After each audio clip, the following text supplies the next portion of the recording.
எத்தே பருப்பு குழம்பு வைக்கலான்னு இருக்கேன். எனக்கு வைக்க தெரியாது. நீங்க சொல்லி தருவீங்களா? நான் வைக்கேன். சரிம்மா சொல்லி தரேன். நீங்க இதுல உட்காந்து சொல்லி தந்தா போதும், நான் வைக்கேன். என்ன சரிம்மா, முதல்ல கொஞ்சம் போல பருப்பு எடுத்து ஸ்டவ்வில் வேக போடுண்ணா. பருப்பு அடுப்புல போட்டுட்டு வரேன். என்ன பருப்பு போட்டுட்டு அங்கேயே நில்லு, நான் சொல்லேன், நீ கேட்டு பண்ண. சும்மா சும்மா அங்கே எங்கே நடக்காண்டாண்ணா. சரி தா. என் மருமகளுக்கு சமையல் பண்ண ஆசை வந்துருக்கு. சரி நம்ம சொல்லி கொடுப்போம், அவளும் படிக்கட்டு, அப்போ நமக்கு கொஞ்சம் வேலை குறவா இருக்கும்ல. எத்தே பருப்பு போட்டுட்டேன். கொஞ்சம் சின்ன வெங்காயம் தோல் உரிச்சு கொஞ்சம் உப்பு மச்சியாத்த அதுக்கு கூட போட்டுரு.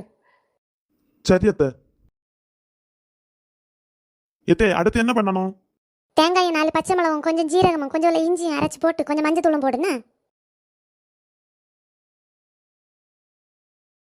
எத்தே அரைச்சு போட்டுட்டேன். இனி கடுகும் கருவேப்பிலையும் வத்தலும் போட்டு தாளிச்சு ஊற்றிடுண்ணா. எத்தே இப்படி ஊத்துனா போதுமான்னு பாருங்க. இரு வாரேன்.